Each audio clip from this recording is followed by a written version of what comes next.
Hello, Open Slate followers. Welcome to another episode of Founders Find. Today, we are with Avneet and Vivita, the founders of Wishing Chair, a women led, whimsical, and aesthetic lifestyle brand. The Wishing Chair has grown tremendously over the years and now has become a beloved brand with a loyal following. Today, we are with the leading ladies at the launch of their fourth flagship store in Surat. Let's dive in and learn more about their journey as entrepreneurs. You have built a beautiful store. I love the vibe of this space. Thank you so much. Yes. Thank you. So thank you for coming on Founders Find. What a beautiful brand you've built. So take us through, your journey. What inspired you to start the Wishing Chair? Also tell us, how did you come up with this fabulous name? Well, we are women of the 80s. We grew up in the 80s. That's when we were children. Right. And so Enid Blyton then was like the definitive novelist. Right. But then she was this author that actually brought us to these beautiful worlds that, we would enter into, that were always full of hope and these, wonderful lands and this magic and all of this joy. And so we've always associated her with that whole magical wonderland. And with the Wishing Chair, not only was she, product of our 80s, but also the fact that she inspired all this magic and joy. So that's why the Wishing Chair, because we loved the transportative nature. How did you get inspired to start this brand? We've been friends for over 25 years and we've talked about doing ventures for a while before we started. So when we, every time we thought, let's do a bar or let's do a cupcake place, it was always about, but what do we want people to feel when they enter? Right. And that's when we realized, okay, maybe that's more of the space we want to be. Wow. That's how it started. And it started as a small one store in Shahpur 10 years ago, in Delhi. Right. Where we just wanted to create a space for women to come and really enjoy themselves and indulge, and also representative of the space that they, this feminine, whimsical space that they could be a part of and take it. Okay, great. So, in fact, I've loved the space and the aesthetics. I can clearly see the creative side in you guys. So, thank you for giving us this brand. My second question is, as I told you, a lot of women entrepreneurs watch our show. You started this business, I think, approximately in 2012, which is 10 to 11 years back. And that time, the support for women-led businesses was not that strong. What challenges did you face since you started it absolutely from the scratch? Because you guys were from a completely different background when I did a little research about you all. Also, as women entrepreneurs, there are times wherein you feel like giving up. Correct? Yeah. All of us face All the that. time.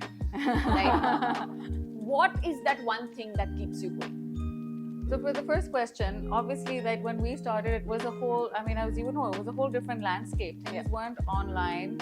You actually didn't see examples of businesses that were smallish, that started online and grew, as one sees now, where you can start on Instagram and put up a Shopify store, so it was a lot more challenging, especially because, as you know, we're from different backgrounds and we decided to dive into this thing, which was totally new to us. The only thing was our passion, and I guess being young, you have this sort of willful optimism that can get you through a lot.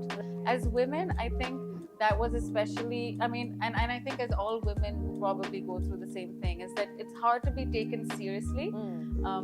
As you were saying, right, Avneet, we were discussing how most of the people we deal with are men. Also, as personally as a woman, I don't see so many men face it, but getting taken to believe that I can do this.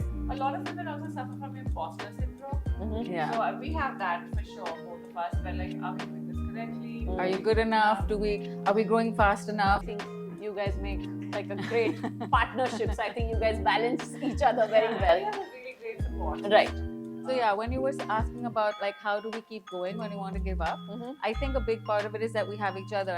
And I think having our support systems, like families who support us and friends who are really like big cheerleaders for the brand.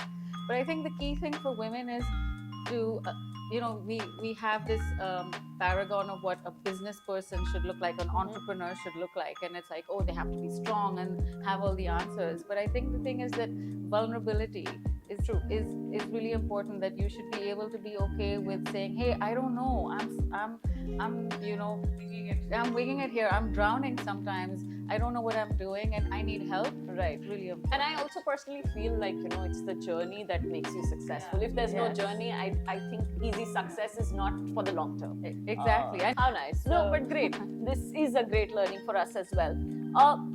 The wishing chair has come a long way since you guys started. You had 3 physical stores now, and this is the 4th one. Can you share with us insights into the process of brand development? Because what while we were researching, my team and I loved is the way you've developed the brand, the way you've had your customer acquisition. You've come a long way. Tell us a little bit and this I'm specifically asking for brands who've just started, or even for brands like us, when we create brands, how did you create your brand? What was the journey behind the marketing, online marketing? I'm assuming online was post-COVID, which kind of boomed. I think the one value we worked with in our brand is authenticity. We bring 100% of who we are Right. in all our loveliness and ugliness to the customer. And Right. we kept the customer centric. The woman who buys from us is the center from where it all starts. Right. We've taken time with product and quality and design to ensure that it doesn't deviate very much from that core fulcrum, and hence it has taken the time it has. But honestly, the amount of brand loyalty we have and the amount of love we get from the person, and their ability to also see that, oh, this is Wishing Chair, if they see a product, they know this is us. The consistency of it and showing up every day and doing the same thing again and again till it gets established, Right. is something we have really valued. So your primary focus has always been your quality and the customer. Yeah. Both of these together. Okay, great. So we are here now today at your Surat store, which is the 4th store launch. Can you take us through what the customers can expect when all your Surat customers walk in the store? If you can show us some of your favorite products or collections that are unique to the store. So if you can talk about it, and then of course we'll go through it as well. Yeah, so with Surat, the thing is that we really wanted to make sure, again, that the customer, the idea of authenticity and a personal experience wasn't lost in Surat, right? Because we're sitting in Delhi to make sure we get that. So we made sure that we got on a partner who would work with us here, who is integrated into the Surat community and who's passionate about Wishing Chair and passionate about bringing it Yes. to the women here. And been a long time customer. And Great. it's good. So we partnered up with her Right. to, get the store open, Sony. So they can expect the same whimsical, magical Wishing Chair touch. We've brought all we can to the store to this. Nice. Yes, and there's now a cafe here as well. Right. So that's the other experience, that you can come here and sort of imbibe the whole Shop, Wishing Chair chill. vibe. So any, this is my second last question before we wind up, but any learnings or suggestions, since you've been in this business for long, and before that also you guys were in the corporate industry. As I said, for our audience, and especially there's a lot of youth watching this show. So any learnings or advice you would give to them as and when they start their journey? Because 10 years is a long time for you. Anything I that think you'd like to say? what I would say is that everything is a path to discovery. There are no right or wrong answers. You will know as you go along. That's Right. what I believe. So give yourself the opportunity and the ability to fail, try and see where it goes, and not to take it too personally. Because that's what I'm trying to imbibe in Right. myself, and that's what I would like to share. Yeah, I know it's a bit hard because you kind of have to have the passion for it as if it's your baby. Yeah. But you have to cognitively know this is not your baby. If it fails, it's not a failure on you. If Right.